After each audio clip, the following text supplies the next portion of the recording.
Hello. We are going to continue part 3 of Echo by Pam Munoz Ryan.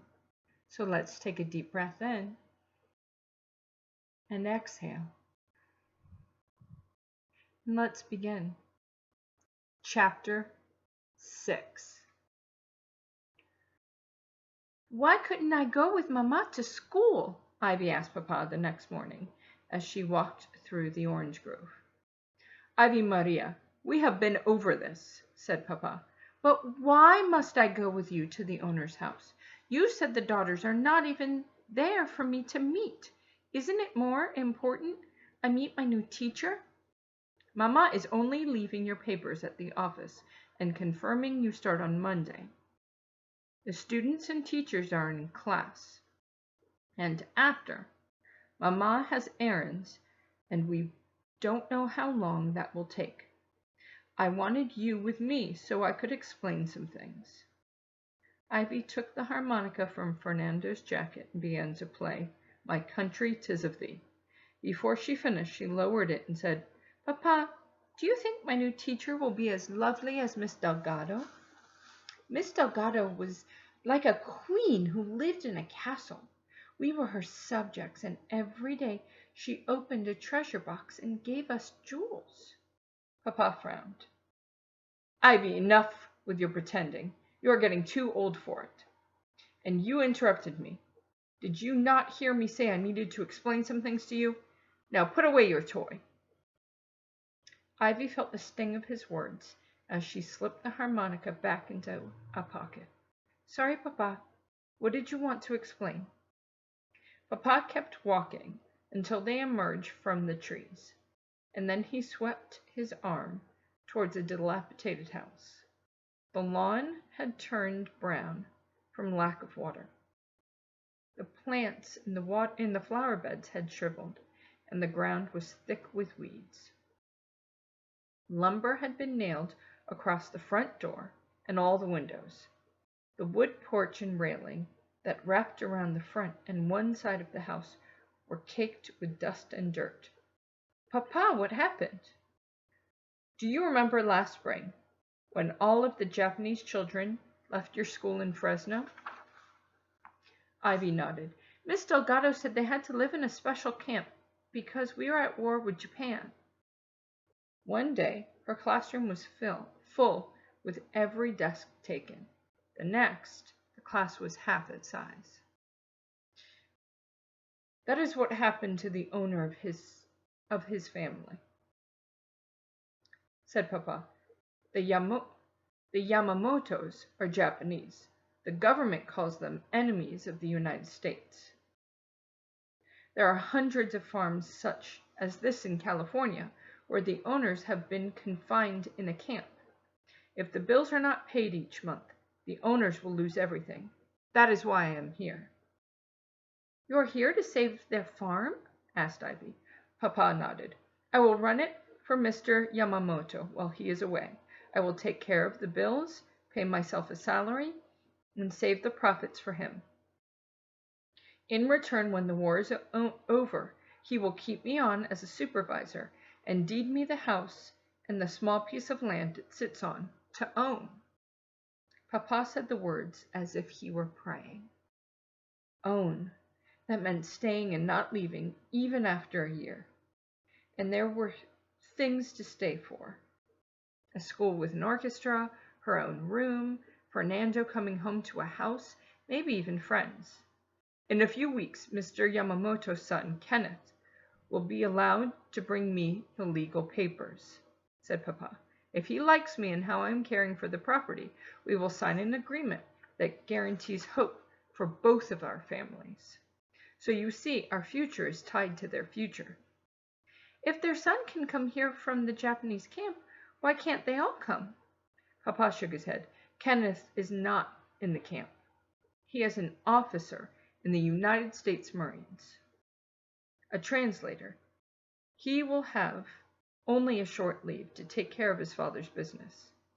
His parents and sisters are enemies, but he is not? Papa shook his head.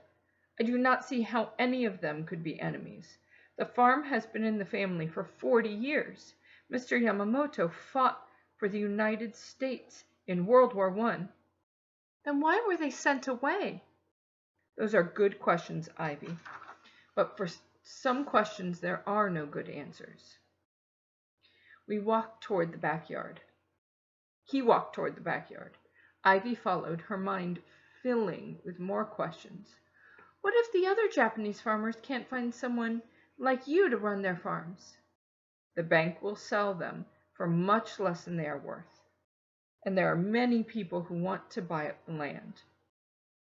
Mr. Ward, the neighbor, is one of the eager ones. He has bought 3 farms in the area already. He made an offer to Mr. Yamamoto, but was refused. Was that what Mr. Ward was hiding? That he wanted the Yamamoto farm, but couldn't have it? Was he angry at Papa for coming to save it? They wandered to the side of the house where there had once been a large vegetable garden. Wire trellises held up withered tomato vines with rotted fruit. Behind the garden sat a wooden shed with a window. From his inside jacket pocket, Papa pulled the envelope Guillermo had sent, tilting it so a large ring with a dozen keys slid into his hand. Along with 2 smaller rings, each with a single key, duplicates for the shed and house. He tried different keys in the padlock on the shed until the right one unlocked it. When he pulled it open, one of the hinges fell off.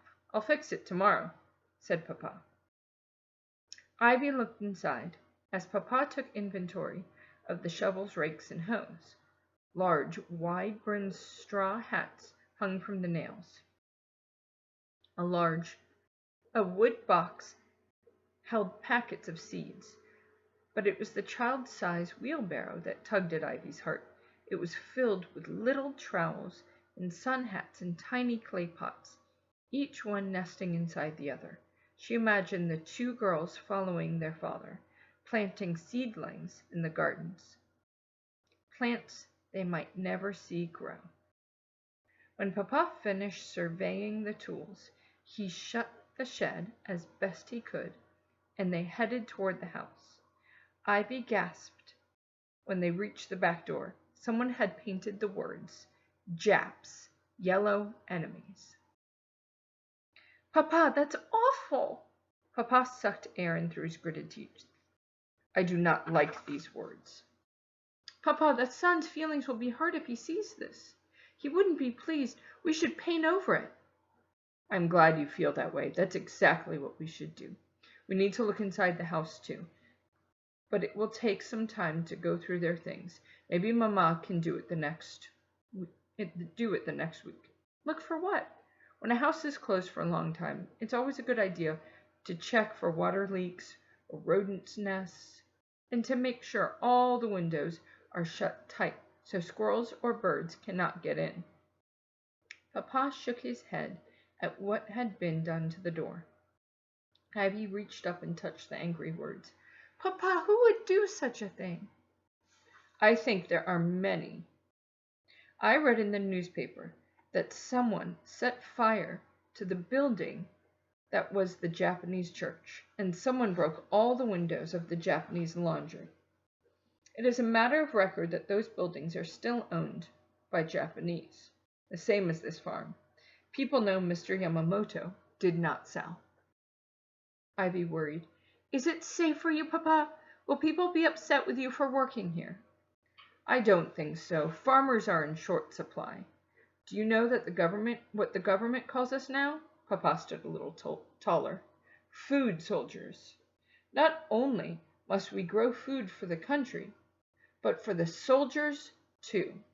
That is why the government wants families to plant war gardens to lessen the burdens on the farmers. During the war, every American is a soldier of one kind or another.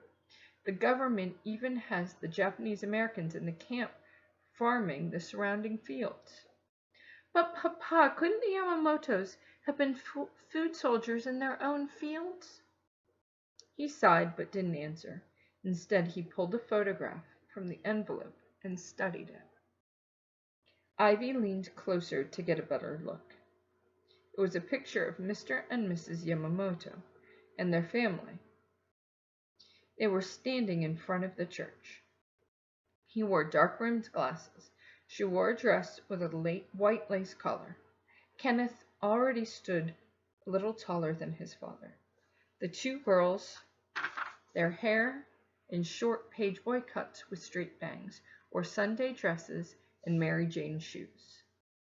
The younger one tilted her head toward her sister, smiling, and holding a well-loved doll.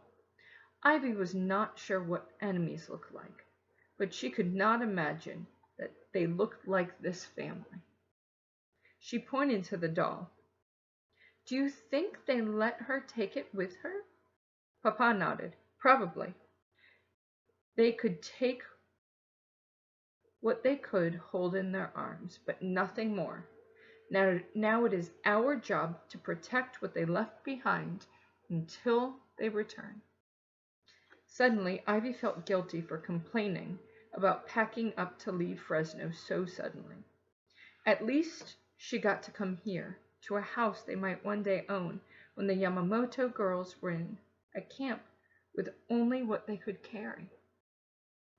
Ivy followed Papa back the way they had come and stopped in front of one section of the house that was covered, ground to eaves, with a wooden lattice that had been nailed over sheets of wood. Green vines climbed upward in overgrown confusion, runners dangling from the sides. Ivy frowned. "It needs pruning, Papa." He studied the latticework. "I agree, but Mr. Yamamoto asked in his letter that I let it grow and fill in. He is particular, to be sure, but I can tell that he loves his farm. I will do what he asks." "With the windows all boarded, the house looks embarrassed and sad, Papa, like a dog when it has been shamed." "Yes," said Papa, "the house is very sad." They walked down the drive toward a three-sided wood structure near the road. A rickety bench leaned against the back wall, and a warped table sat in front. "Is this a bus stop?" asked Ivy. Papa shook his head. "It is Mrs. Yamamoto's stand. She sold oranges in the spring and vegetables in the summer." While Papa inspected it, Ivy took the harmonica from her pocket and played "Skip to My Lou." She looked back at the house, and in her mind saw a different place in a different time. A freshly painted home with lace curtains in the windows, a tidy green lawn where a picnic was laid out on an old quilt, and the Yamamoto girls holding hands and dancing in a circle with the doll. "Skip, skip, skip to my Lou. Skip, skip, skip to my Lou. Skip to my Lou, my darling." They danced until they grew dizzy and collapsed on the grass, giddy and giggling. Ivy lowered the harmonica, knowing the Yamamoto girls would have been her friends if they hadn't been sent away. Chapter 7. In the ward house looked different, as if it belonged in a storybook instead of an orange grove. It was large and white, with a steep, pitched roof, and it stretched 2 stories high. Green latticework wrapped the porch, and gingerbread trim hung from the eaves and windows, prim and clean. The house sat in a grassy yard where the flower beds had been raked and planted with geraniums. Unlike the Yamamotos, there wasn't a dead leaf, weed, or withered blossom sullying the yard. 2 small flags hung side by side in the front window. Both had a white field, red border, and a star in the center, one with a blue star, the other gold. "Mama, the house! It's beautiful," said Ivy as they climbed from the truck that afternoon to pick up the ironing. "It is lovely, isn't it?" said Mama. They walked up the front path to the door. Ivy whispered, What if Mr. Ward is here? Just be polite, and remember, not everything is as it seems. I'm sure he's not as unfriendly on the inside as he appears on the outside. Ivy rang the bell. They heard chimes, and then pounding footsteps. The door flung open, and Susan stood before them grinning. Her hair was braided, and she wore a green sweater over a white blouse with a lace-trimmed collar. Ivy ran her hands over Fernando's jacket and her dungarees and felt as if she should have worn something nicer. Come in, said Susan. My mother said to tell you she will be right back. She's in the garage. Ivy, look at my hair. I did it just like yours. Ivy tried not to gawk at the splendor as she followed Mamma inside the front hall. An oak staircase led to the second story. To the left was a parlor with burgundy clawfoot couches. A Christmas tree touched the ceiling and was decorated with glass ornaments and topped with a golden-haired angel. Ivy had never seen such luxury. Susan had everything. A fancy house, beautiful clothes, and a pretty face. Want to see my room? She asked Ivy. Ivy looked at Mamma and nodded. Maybe it is better if you stay with me, said Mamma.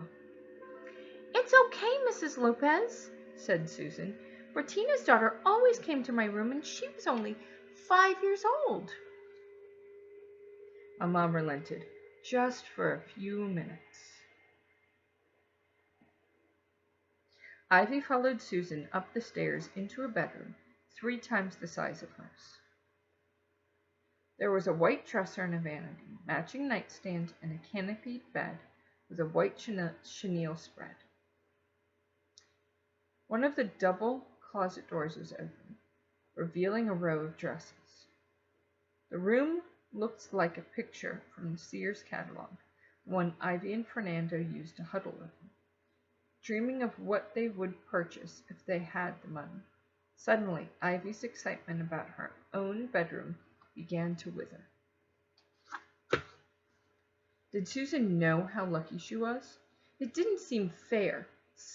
Somehow, after seeing the Yamamoto's house that morning and thinking of her own small room with the faded wallpaper, that Susan had so much. Susan pointed to the harmonica poking from Ivy's jacket. Can you play something? Swallowing her jealousy, Ivy said, sure.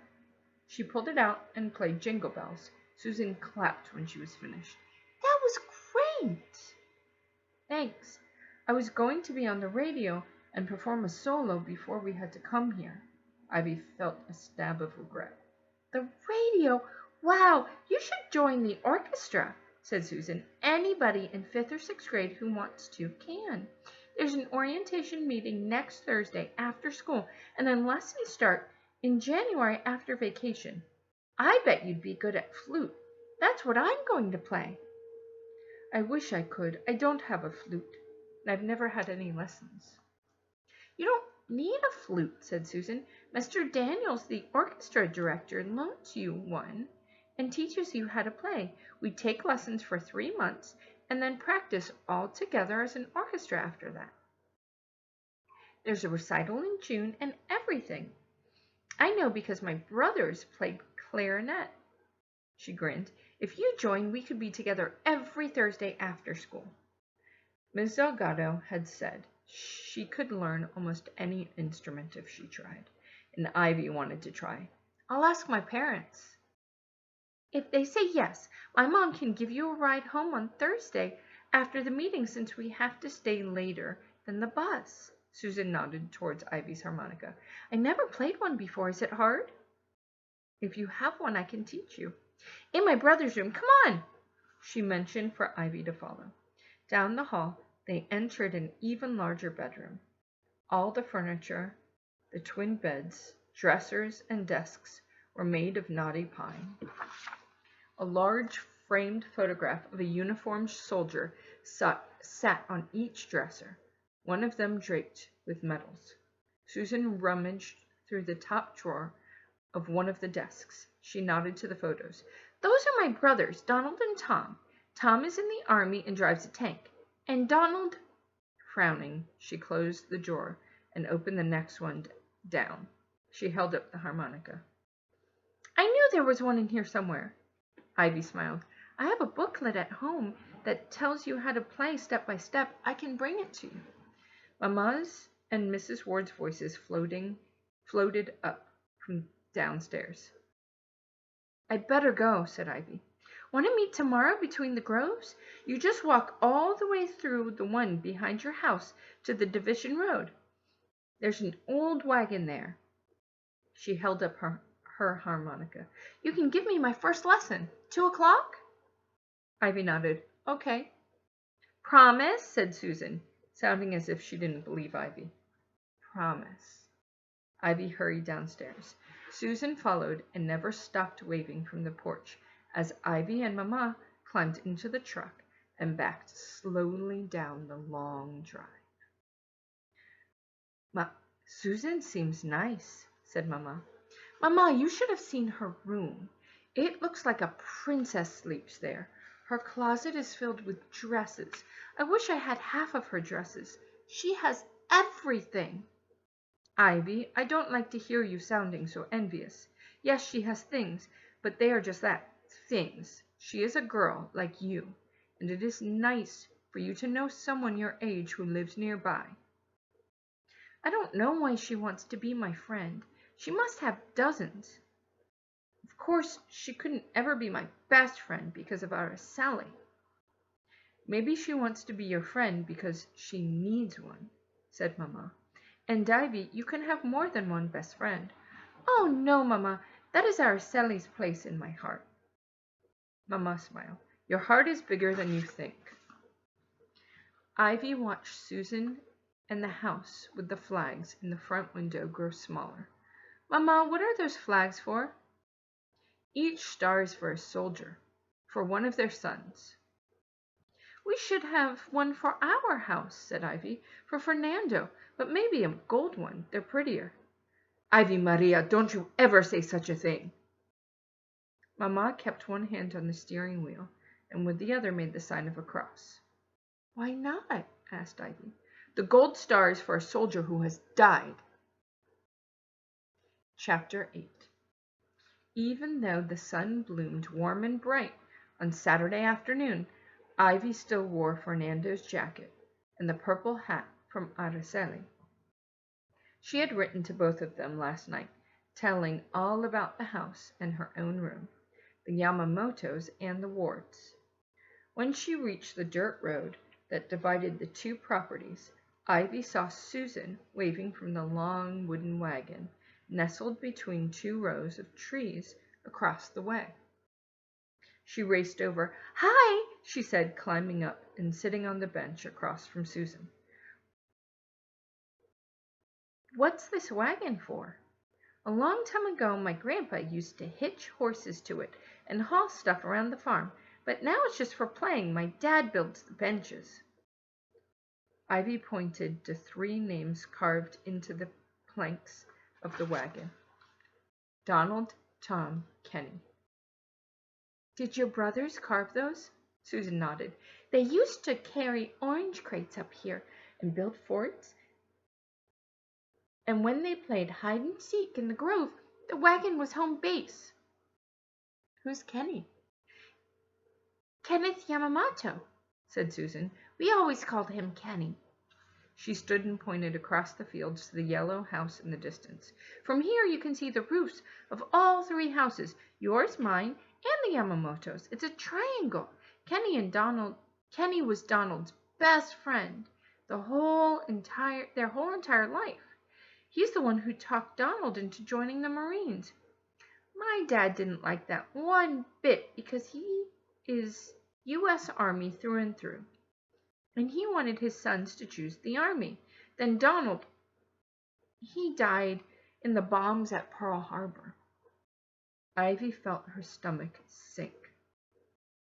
She ran her finger over his name in the wood. That's why you have the flag with the gold star in your window? Susan nodded. My mom and some other ladies sew them on their sewing machines. for remembering. My mom is making one for your house for your brother. I hope he doesn't die." Ivy shuddered. Even though it wasn't cold and she was wearing Fernando's jacket, she felt goosebumps on her arms. She knew when Fernando went to the war that it was dangerous. But the danger seemed so far away. I hope he doesn't die too. She took a deep breath. Did Kenny Yamamoto get hurt in the bombs? Susan leaned closer. No, and my dad says it's no miracle he escaped, because he probably knew about the bombing in advance. He thinks Kenny should be locked up with the rest of the Japanese. He says if Donald hadn't listened to that Jap spy, he'd be alive today. Ivy felt her body stiffen. Spy? Susan's eyes widened and she nodded. My dad says that for all he knows, Kenny is just pretending to be a loyal American so he can get information and give it back to the Japanese.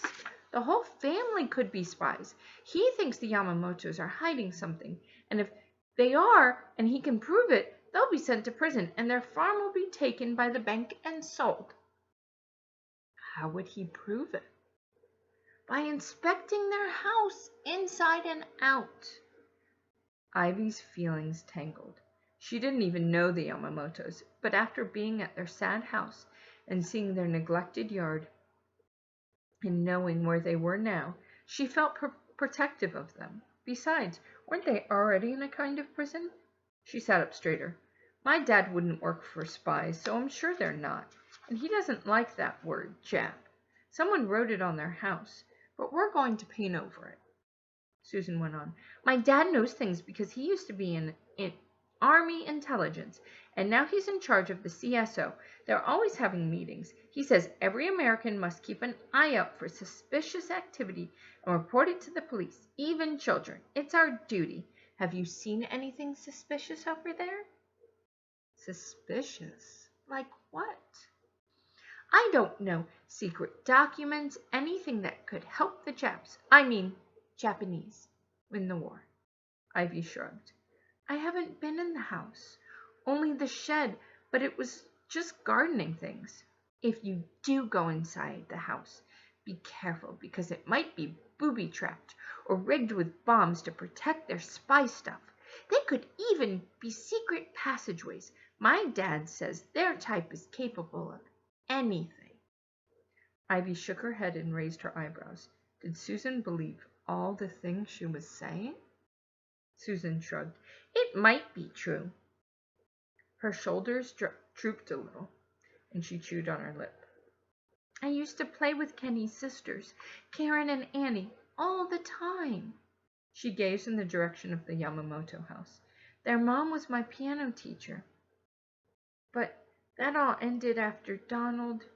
Her eyes shifted to the harmonica in her hand. Can you teach me? Ivy was more than happy to leave the spy talk behind. She didn't like worrying about what might become of the Yamamotos if they were sent to live in a prison, or what might become of her family if the bank sold the farm. It was enough to worry about Fernando. She went through the first pages of Harmonica Playing Made Easy, just as Miss Delgado had done, explaining the tabs to Susan. It's simple.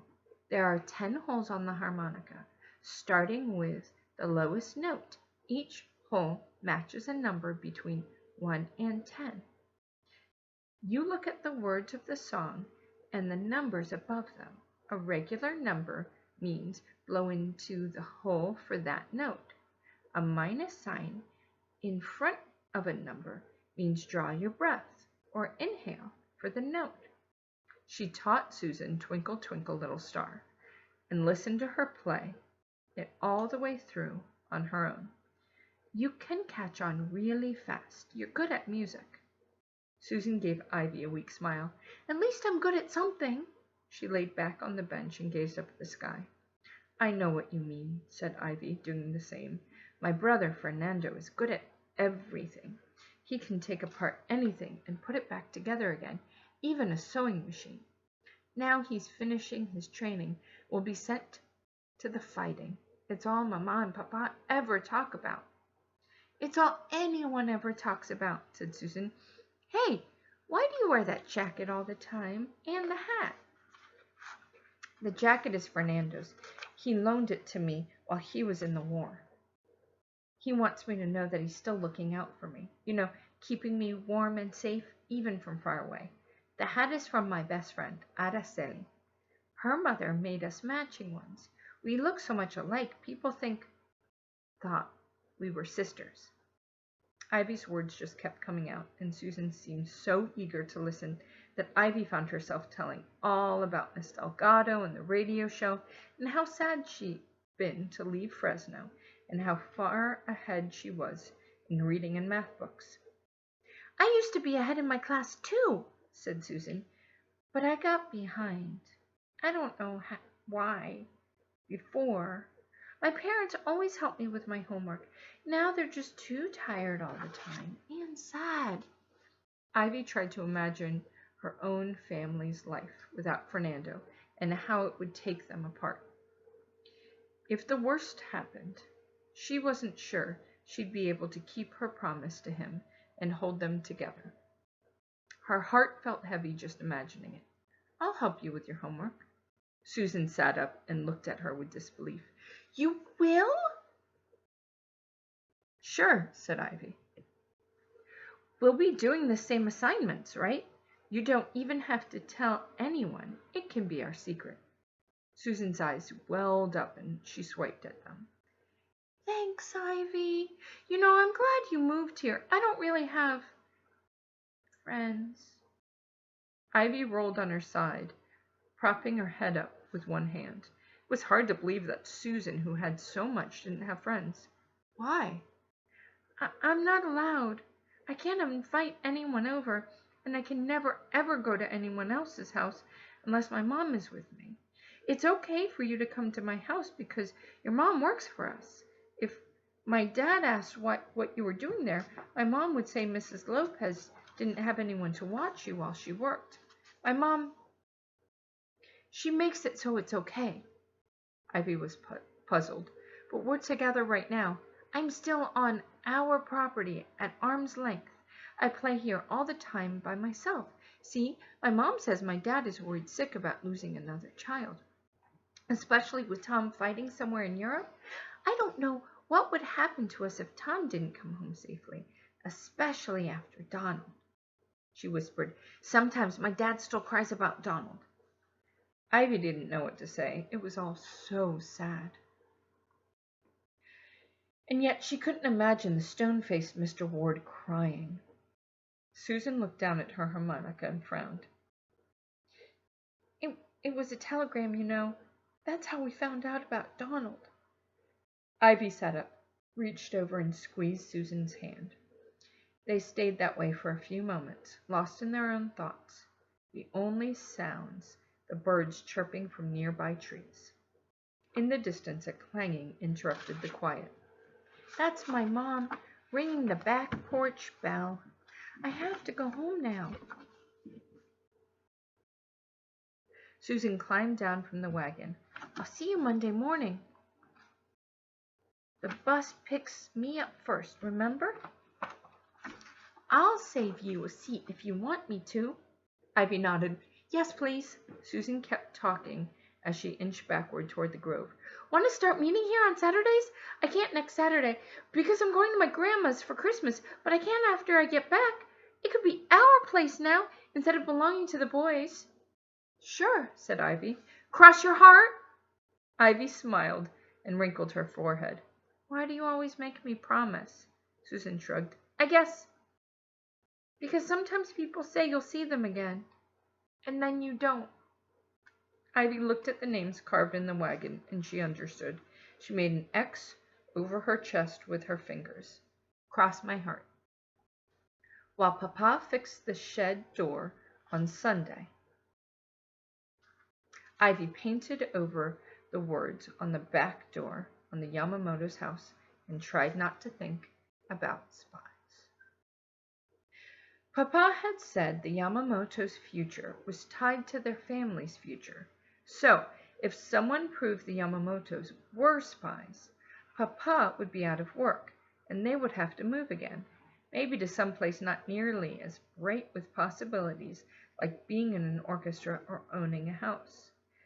Later, she laid out her clothes for school. Spies kept popping into her mind. What did spies wear? Black clothes? Or did they dress like regular people during the day and save their spy clothes for nighttime when they did their spy work? Would black clothes be evidence? Ivy slept fitfully and woke much too early on Monday morning, but she wasn't nearly as nervous as she was on other first days of school. At least she wouldn't have to worry about finding her way around, or where to sit at lunch, or who she might play with at recess. Susan would be there. Mama walked with Ivy to the end of the drive and waited until the school bus wheezed to a stop. Ivy kissed her goodbye and climbed up the steps. Susan stood grinning and waved her over to her seat. Ivy scooted down the aisle and slid in next to her. "Hi," said Susan, squeezing Ivy's hand. "Are you nervous?" "Excited," she said, "and glad we are together." As the bus rumbled down the back roads, picking up more students, Ivy and Susan talked about how they would turn the wagon into a clubhouse instead of a fort. Finally, the bus stopped in front of Lincoln Elementary. Some of the students stood to get off, but Ivy noticed that the others stayed seated. She stood as Susan scooted past her down the aisle. Ivy followed. At the front of the bus, the driver allowed Susan to pass, but then put his arm in front of Ivy. "Young lady, where are you going?"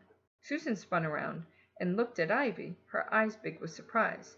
Then a seed of understanding bloomed on her face. She turned to the bus driver. "Oh, she's just moving to the front of the bus. Right, Ivy?" She tilted her head toward the front seat, indicating where Ivy should sit. "Save me a place on our way home, okay? The bus picks up at your school first, so you'll get on before me." Susan hurried down the steps, waving and casting a worried look back at Ivy. "Your school?" What was Susan saying? The bus driver shut the doors. "Wait," Ivy called, turning to him.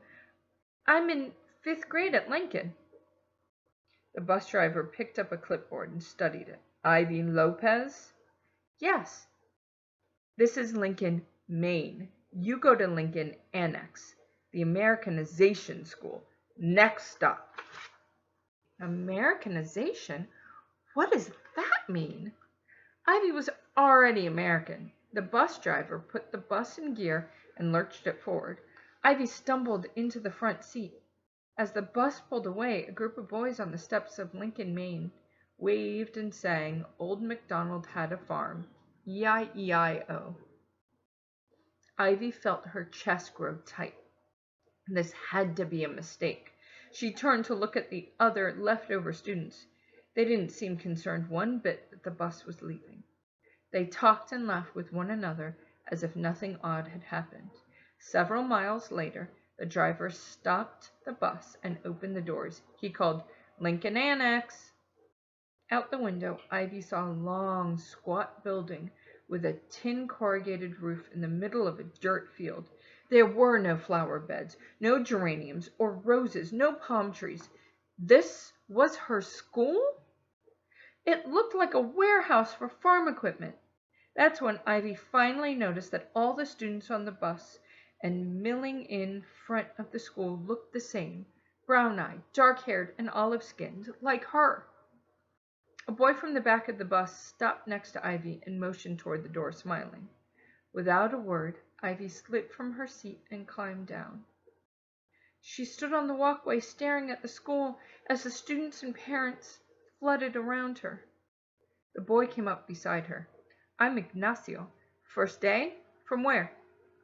"Fresno," said Ivy, still confused. "So you didn't know there were 2 schools?" She shook her head and looked down, feeling her face flushed with embarrassment. "What grade you in?" "5th," said Ivy. "I'm in 6th. You'll like your teacher, Miss Carmelo. I wish I was in her class last year." That's you. You'll like her if you're a good student. Ivy stood a little taller. I had the best grades in my entire class at my other school. Ignacio puffed up his chest. I am the fastest runner in 3 counties. I hold the school track record. I have medals and everything. Ivy crossed her arms. I was going to perform on the radio. He laughed. Come on, radio star. I'll show you your room. And in case you're wondering, yes, it is as bad as it looks. But we can go to Lincoln, Maine after school if we're in sports or music. She followed him inside. But I'm already American, and I already speak English. Me too. But then, why are we here? He shrugged and pointed to the end of the hall. Room 16. See you around. Ivy glanced into each classroom until she came to her own. Miss Carmelo, a wisp of a woman with a black bun on her head, greeted Ivy and found a desk for her next to the windows. Ignacio was right. She was nice. But she didn't let the students work ahead. All morning, in every subject, Ivy finished before the others and sat with her hands folded on the desk, gazing out onto the empty field. Why hadn't Susan told her about the 2 schools? She acted as if they would be in the same class, hadn't she? She'd said they see each other every day. Had she meant only on the bus? At the outside lunch tables, Ivy sat by herself, looking onto what they called the playground, a weedy acre with a chain-link fence around it. There was no blacktop area painted with 4 square courts and hopscotches, no grass, no backstops for baseball and kickball. Beyond the playground was an egg farm. Chickens pecked and clucked beneath row upon row of elevated coops. Chicken feathers littered both properties. No wonder the boys at Lincoln, Maine sang Old MacDonald. Ivy pulled the harmonica from her pocket, hoping to play, and reminded herself she was someone. She blew a chord and felt a speck of determination, a tiny spark of courage, until the wind shifted. The smell from the egg farm made her stomach turn, and she thought she might gag. She put away the harmonica. All afternoon, Miss Carmelo reviewed English for those who didn't speak it well. Ivy thought she might fall asleep from boredom. She answered every question correctly when she was called upon, and finished the worksheets within minutes. At the end of the day, Miss Carmelo called Ivy to her desk. Dear, you speak English very well. I don't think you need this review every afternoon. No, Miss Carmelo. I was born in the United States, and I speak English perfectly. Yes, I see that. I think you would be better served elsewhere. Relief flooded over Ivy, and she gushed. Thank you, Miss Carmelo. I knew there was a mistake, and I was in the wrong place. Miss Carmelo nodded. How would you like to go down to the 3rd grade class and help with the younger children each afternoon? Miss Alapisco is in desperate need of a translator. Ivy frowned. A translator? I thought you were sending me to Lincoln, Maine. Oh, heavens no, dear. That's just not possible. You would help teach the little ones English. You'd be a teacher's assistant. Would you like that? It seems redundant for you here. You could start tomorrow after lunch. Feeling her face redden, Ivy nodded and went back to her seat. She felt a tremble of angry tears trying to rise and push them down. She stared out the windows again, wondering about all the things she might be doing in the afternoons if she went to Lincoln, Maine. All that she was missing. She didn't know what those things were, but she was sure they were far more interesting than helping the 3rd graders. After school, as Ivy walked from the building, someone handed her a Join the Orchestra flyer with information about the orientation meeting on Thursday. She stuffed it into her pocket. In line for the bus, she watched a young man ride by on a bicycle, pedaling fast. His white shirt sleeves rolled up, and his blue pants were tied at the ankles with string so as not to get them caught in the spokes. He wore a blue cap with some sort of emblem. A leather pouch was slung across his chest. If only she had a bicycle, she could ride to and from school so she wouldn't have to suffer the humiliation of the bus and hear the taunts of the Lincoln, Maine students. When she boarded, a small girl, maybe a kindergartner, sat next to her. Ivy didn't even try to save the spot for Susan. At Lincoln, Maine, the students filed on, holding the same flyers. Ivy caught Susan's worried eyes searching for her. She just nodded to her seatmate and shrugged. The entire way home, Ivy stared out the window. Why hadn't someone, Susan, Mrs. Ward, Bertina, Guillermo, told Ivy or Mama or Papa about the two schools? Why didn't they know things were different in other parts of California? Didn't they know this was humiliating? Again, she fought back tears. When Ivy walked down the aisle to get off the bus, Susan said, "Bye, Ivy. See you tomorrow." "Bye," she said without meeting her eyes, too embarrassed to see Susan feeling sorry for her. She climbed down the steps to the road. She'd never been more grateful for a door closing behind her or the sound of the bus pulling away. The moment she saw Mama standing halfway down the drive, smiling, with her arms open to welcome her home, all of Ivy's pent-up emotions brimmed, and she burst. And that is where we are stopping. I'll see you next chapter.